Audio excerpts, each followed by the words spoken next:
मैं चंद्रशेखर अपने पूरे होश में ये पत्र लिखकर आत्महत्या करने जा रहा हूँ कि ये कदम उठाने में मेरी मजबूरी है, क्योंकि मैं कोर्ट कचहरी के मामलों से तंग आ गया हूँ। मेरे पड़ोसियों ने मेरा जीना मुश्किल कर दिए हैं। मेरे पड़ोसी डॉक्टर शिवानी निषाद मेरे और मेरी मम्मी के ऊपर झूठा मुकदमा दर्ज करवा कर मेरा भविष्य खराब कर दिए हैं। मैं इंदौर में कोचिंग के लिए घर गिरवी रख कर गया था ताकि मैं नौकरी कर अपने परिवार को सहयोग कर पाऊं, लेकिन उन्होंने मेरे ऊपर जो केस दर्ज करवाए, जिसके कारण ना मैं पढ़ाई कर पाया, ना ही अब घर में रहता। कि शिवानी दीदी मुझे धमकी देती है, घर बेचकर मोहल्ला छोड़कर चले जाओ, नहीं तो बलात्कार छेड़छाड़ के केस में फंसाकर तुम्हें जेल भेज दूंगी। इतने डर में मैं नहीं जी सकता। इनके खिलाफ पुलिस के पास शिकायत दर्ज करवाने जाओ, हमारी शिकायत दर्ज नहीं करते। मैं परेशान हो गया हूँ। परिवार की परिस्थिति इतनी अच्छी नहीं है कि कोर्ट कचहरी में पैसे लगा पाए। इतनी प्रताड़ना मेरे पड़ोसियों से झेलने के बाद अब जीने की इच्छा खत्म हो गई है। शिवानी दीदी मुझे धमकी देती है तो बलात्कार छेड़छाड़ के केस में फंसाकर तुम्हें जेल भेज दूंगी। दूंगी। Crime number 39/2023 for offence section 34 बटे Offenses under section 306. 306 and 30. Madam, what are the allegations?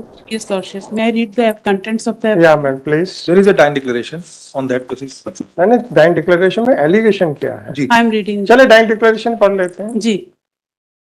That मैं- dying declaration is at which page, madam? Lordship, I have filed the FIR only just 2 आपके days. पास diary है? हाँ, अभी आ गया है मेरे पास भी। FIR चार्जशीट अभी फाइल हुई है, क्योंकि है ना, हर वकील कहता है अभी सुबह मिला है सर। नहीं लॉर्डशिप, हमने चार्जशीट फाइल हुई है 28/4/2024 को, और पिटीशन हमारी मैं फाइल- चंद्रशेखर आहूजा अपने पूरे होशियारी पत्र कर मैंने कोर्ट कचहरी तंग आ गया हूँ। मेरे पड़ोसियों ने मेरा जीवन मुश्किल कर दिया। मेरे पड़ोसी डॉक्टर निषाद, उनकी मम्मी रानी निषाद। जी मैडम, आप पढ़िए। Yes sir. मैं चंद्रशेखर आहूजा अपने पूरे होश में ये पत्र लिखकर आत्महत्या करने जा रहा हूँ कि ये कदम उठाने में मेरी मजबूरी है, क्योंकि मैं कोर्ट कचहरी के मामलों से तंग आ गया हूँ। मेरे पड़ोसियों ने मेरा जीना मुश्किल कर दिए हैं। मेरे पड़ोसी डॉक्टर शिवानी निषाद, उनकी मम्मी रानी निषाद, कैलाश नंदनवार, अनीता नंदनवार, तीजन कुशराम ने मेरे और मेरी मम्मी के ऊपर झूठा मुकदमा दर्ज करवा कर मेरा भविष्य खराब कर दिए हैं। मैं इंदौर में कोचिंग के लिए घर गिरवी रख कर गया था ताकि मैं नौकरी कर अपने परिवार को सहयोग कर पाऊं, लेकिन उन्होंने मेरे ऊपर जो केस दर्ज करवाए, जिसके कारण ना मैं पढ़ाई कर पाया, ना ही अब घर में रहता। यहाँ बम्बनी बंजर में रहने का कारण यही है, क्योंकि शिवानी दीदी मुझे धमकी देती है, घर बेचकर मोहल्ला छोड़कर चले जाओ, नहीं तो बलात्कार छेड़छाड़ के केस में फंसाकर तुम्हें जेल भेज दूंगी। इतने डर में मैं नहीं जी सकता। इनके खिलाफ पुलिस के पास शिकायत दर्ज करवाने जाओ तो शिवानी दीदी के परिचित पुलिस आरक्षक सोएंसो और शैलेश गौतम और माटे हमारी शिकायत दर्ज नहीं करते। मैं परेशान हो गया हूँ। अभी मैं यहाँ बमनी में हूँ तो ये लोग मेरी मम्मी से लड़ते हैं, मारने पीटने, नॉट विजिबल, मारने पीटने का प्रयास करते हैं। अभी तक वो भी नहीं बिका। परिवार की परिस्थिति इतनी अच्छी नहीं है कि कोर्ट कचहरी में पैसे लगा पाए। इतनी परेशानी, इतनी प्रताड़ना मेरे पड़ोसियों से झेलने के बाद अब जीने की इच्छा खत्म हो गई है। Contents of the time declaration. नहीं मैडम, असली चीज तो आपने छोड़ दी है। खत्म हो गई है। भगवान इन लोगों को कभी माफ नहीं करेगा। ये लोग मैडम जी, आपने असली चीज तो बीच में से छोड़ दी है। जी पढ़ा है। परिस्थिति इतनी अच्छी नहीं है कि कोर्ट कचहरी में पैसा लगाए। इतनी परेशानी, इतनी प्रताड़ना मेरे पड़ोसियों से शिवानी दीदी मुझे क्या धमकी देती है, ये कहाँ पढ़ा ना मैंने? पढ़ दिया था, मैंने ध्यान नहीं दिया, सॉरी। मैंने पढ़ा है सर। फिर से बता दीजिए। शिवानी दीदी मुझे धमकी देती है घर बेचकर मोहल्ला छोड़ के चले जाओ, नहीं तो बलात्कार छेड़छाड़ के केस में फंसाकर तुम्हें जेल भेज दूंगी। जी। इतने डर से मैं नहीं जी सकता। इनके खिलाफ पुलिस के पास शिकायत दर्ज करवाने जाओ तो शिवानी दीदी के परिचय पुलिस आरक्षक शैलेश गौतम और माटे हमारी शिकायत दर्ज करने ही नहीं देते। जी, ये मेन एलिगेशन है। ये मैंने पढ़ा सर। कोई बात नहीं, मैं एक्चुअली दूसरे डॉक्यूमेंट देख रहा था। I might have missed it, no difficulty. जी। इस पे आप बताइए, किसी को ये आरोप लगाना कि तेरे को हम झूठे ऑफेंस में बलात्कार के केस में फंसा देंगे। लॉर्डशिप, ये एलिगेशन लगाए इन्होंने, जो डाइंग डिक्लेरेशन में ये मेंशन किया है, ये एक पीएससी की तैयारी कर रहे थे जैसे कि व्हाटएवर इट इज, ये डाइंग डिक्लेरेशन है। Whether it is reliable or not reliable, it is the job of the trial court. I agree. Now the only allegation is that the applicant number one was in a habit of threatening the deceased that she would falsely implicate him in a false case of rape. Lordship, if the entire process, case diary I have perused, Lordship, there is not a single madam document. Case diary आपके हाथे कैसे चढ़ गई ये नहीं, भी बता। charge sheet, I am sorry, I have. आपने केस डायरी बोला, मैं सच निकलता है इस कोर्ट में। No, no, Lordship, I have gone through the entire charge sheet, आपने Lordship, कहा you have seen the entire case diary। not the case diary. 172 की लाइट में आप बता दीजिए, आप तो इतने पावरफुल हैं, ऐसे ये तो लिखा है कि आपके Lordship, I have gone through the madam charge sheet, Lordship, I have. Madam it was a madam आपके एफआईआर में लिखा है, सॉरी डाइंग डिक्लेरेशन में लिखा है कि पुलिस वाले आपके खिलाफ रिपोर्ट नहीं लिखने देते, और आप कह रहे हैं मैंने डायरी देखी हुई है। Diary nahi, Lordship, I have gone through the charge sheet. The charge sheet has been filed on 28/4/2024. Then I have gone through the entire charge sheet. पूरे charge sheet में there एक single ऐसा कोई complaint तक file कहीं किया हुआ है जो इन्होंने कहीं सीएम को दिया हो या किसी सीएम हेल्पलाइन में दिया हो या कहीं पे भी कोई कंप्लेन किया हो। मैडम अनफॉर्चुनेटली डायरी में सब लगी हुई है, मैं वही देख रहा था जब आप पढ़ रही थी। हमें जो कागज दिए, हमें जो डॉक्यूमेंट्स दिए गए उसमें सिर्फ एक एनसीआर इन्होंने लगाई हुई है जो इन्होंने हमें दिया है, उसके अलावा कोई भी दस्तावेज इन्होंने नहीं दिया। एक एनसीआर वो पेज ठीक नंबर है, 56 देखते पे। हैं। नाउ ये इनकी मदर का नाम क्या है? Rani Nishad. Rani Nishad is the mother of ना डिसीज की मदर का शांति बाई है शायद ये, जी मैडम। शांति आहूजा। जी इसमें जो स्टेटमेंट्स हैं लॉर्डशिप, शांति आहूजा के भी स्टेटमेंट्स लगे हुए हैं। मेरा प्राइमा फेसी लॉर्डशिप आर्गुमेंट ये है कि इवन पूरा का पूरा प्राइमा फेसी केस को एज इट इज भी एक्सेप्ट किया जाए तो जो 107 के इंग्रेडिएंट्स हैं लॉर्डशिप, देन 107 मैडम मैं वही कह रहा हूँ, किसी को भी झूठा 376 के या 354 के केस में फंसाने की धमकी देना नहीं आएगा, बस इतनी बहस कर दीजिए। देयर मस्ट बी सम कुछ एविडेंस तो कुछ evidence. Dying declaration is more than sufficient. मैंने आपसे कहा वेदर इट इज रिलायबल और not reliable, it is a matter of trial.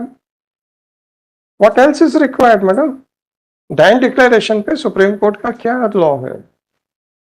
That a person who is on his deathbed is not likely to speak false. Yes, but it is not the gospel truth. It is subject to verification whether it is proved or not. Yes. So it is to be done in the trial.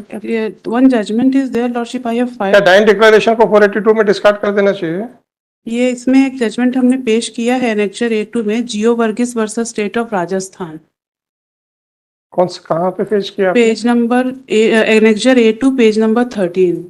हाँ जी, क्या लिखा है इसमें? Dying declaration इसमें क्या झूठा फंसाने का प्रोसिक्यूशन की स्टोरी ये थी लॉर्डशिप। मैडम जी, इसमें इतना है कि रेप के झूठे एलिगेशन लगाने के आरोप जो है 306 में नहीं आएंगे। नहीं, ऐसा स्पेसिफिक इस पॉइंट पे नहीं है, बट दैट मस्ट बी। इसमें आया है लॉर्डशिप, सुसाइड नोट उसमें भी था। एक बच्चे को, एक टीचर के ऊपर एलिगेशन था कि उन्होंने बच्चे के साथ मारपीट की, जिससे बच्चे। ठीक है ना, every aspect has to be dealt with separately.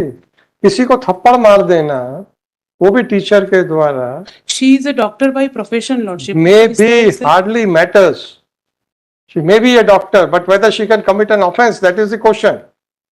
या फिर आप आईपीसी में बता दीजिए कि doctors are exempted from offence. No, that is not. आपको एग्जम्पशन मिलेगा सिर्फ मैथ्यू जैकब वाले जजमेंट में, कहीं और एग्जम्पशन नहीं है। तो आप तो इतना ही बताइए कि एफआईआर में अगर झूठा आरोप लगाने का, सॉरी डाइंग डिक्लेरेशन में अगर ये आरोप है कि आप उसको रेप केस में झूठा फंसाने का देते हैं धमकी, तो वो अबेटमेंट टू सुसाइड नहीं होगा। बस इतने पे बहस कीजिए। एबेटमेंट में लॉर्डशिप 3 इंग्रेडिएंट्स फुलफिल होने चाहिए। Intentionally adds by an act or illegal omission the doing of that thing. Yes. Ji. It's an act or illegal, yes. किसी को झूठा केस में, रेप के केस में फंसाने की धमकी नहीं आएगी 107 में, बस इतना एलोबरेटली आर्ग्यू कर दीजिए। श्री लॉर्डशिप, मैंने उस पॉइंट पे एकदम सर्च नहीं किया है, बाकी मैंने इसमें ये उससे हमें क्या लेना देना बाकियों से? 306 107 के मैंने कितने क्वेश्चन किए? आपके ही जजमेंट है मेरे पास। मैंने बहुत क्वेश्चन किए हैं, यहाँ क्वेश्चन किए हैं, यहाँ पे तो हमने तो कंप्लेनेंट के ऊपर कॉस्ट तक लगाई है। जी सवाल इस बात का है कि हर एलिगेशन के अलग अलग इफेक्ट्स होते हैं। किसी को भी 376 में झूठा फंसा के जेल भेज देने की धमकी, जिससे कि उसका जीवन नर्क बन जाए जेल में जाके, is it not sufficient to make out an offence of abetment to commit suicide? Actually lordship, इसमें जो ये जो डिसीज्ड है और जो उसकी मदर है, madam they might be the notorious person of the इलाका, नो प्रॉब्लम। मैंने देख ली डायरी, जब तक आप बहस कर रहे थे पूरी डायरी देख चुका हूँ।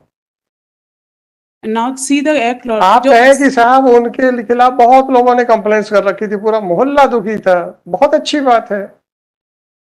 क्या आप किसी भी दुष्ट व्यक्ति, आप क्या कह सकते हो? नोटोरियस ही कह रहे हो ना? मेरा कहने का मैं ये कहना चाह रही हूँ कि जो उनकी मदर और ये जो डिसीज्ड है, इन लोगों ने सबके खिलाफ भी रिपोर्ट्स करके रख दिए थे। तो जब इन्होंने बाकी रिपोर्ट्स किए थे, तो ये जो एलिगेशन लगा रहे हैं, ये जो इनके डाइंग डिक्लेरेशन में है, there is no complaint pertaining to that. और मैडम तो क्या कितनी बार एफआईआर होनी चाहिए कि देखो मेरे को झूठा फंसा रही, मेरे को झूठा फंसा रही? एक एफआईआर एटलीस्ट वो कितनी होनी चाहिए? जीवित स्थिति में, कानून बताइए ना। मैं आपको जीवित स्थिति में एटलीस्ट एक एफआईआर अरे तो तो होना चाहिए। भाई साहब, मैडम आप ये बताइए कि कितनी एफआईआर कानून के हिसाब से होनी चाहिए? वो तो मल्टीपल कितनी भी एफआईआर कोई कर सकता है लॉर्ड। मिनिमम कितनी होनी चाहिए? एक एफआईआर तो होनी कानून बता दीजिए। चाहिए। मेरा मतलब है, अगर ऑफेंस कमिट हुआ है, अगर हमने धमकी दी है, he was educated boy. Sorry madam. और लॉर्डशिप, इसमें हमने 2 लोगों के लिए लगाई हुई जी। है, रानी निषाद के लिए भी लगाया हुआ है। हाँ। And in the entire dying declaration there is no specific allegation, nothing against Rani Nishad. जी। She is the mother of Shivani Nishad, aged about 63-64 years of age. पूरे डाइंग डिक्लेरेशन को अगर पढ़ेंगे तो रानी निषाद के अगेंस्ट में कोई। और मैडम और क्या बयान है? जी, और बयान क्या क्या है? बयान भी है लॉर्डशिप सबको। 161 के स्टेटमेंट्स हैं। उनके मदर का है शांति आहूजा।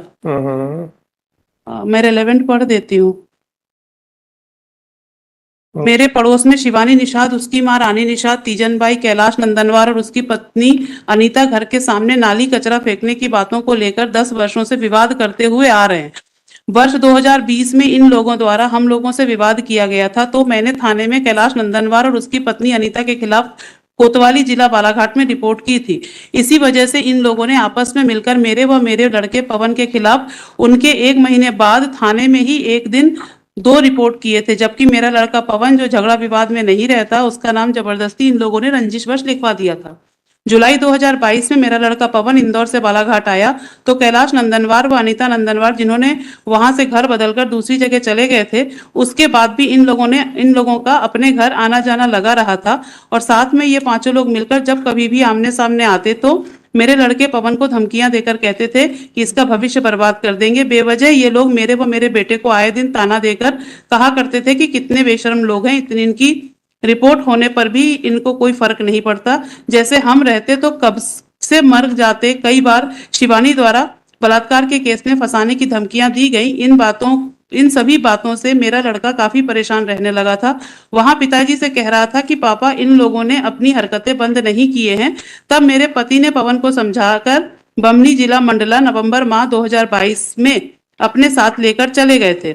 इसी बीच दिनांक 28/11/2022 को शिवानी व उसकी मां रानी हमारे कचरे की बात को लेकर झगड़ा विवाद किए, तो मैंने ये बात पवन को फोन पर बताई, तो पवन ने बोला कि मम्मी थाने में रिपोर्ट कर दो। फिर मैं थाने में इन लोगों की रिपोर्ट करने गई। दिनांक 8/12/2022 को जब मेरा लड़का बालाघाट आया तो काफी परेशान व उदास था।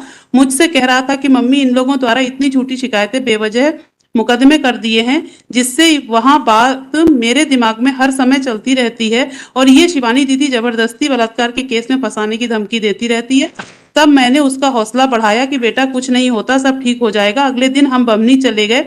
इसी बीच दिनांक 17/12/2022 को मेरे पति सोयनसो आए हुए थे।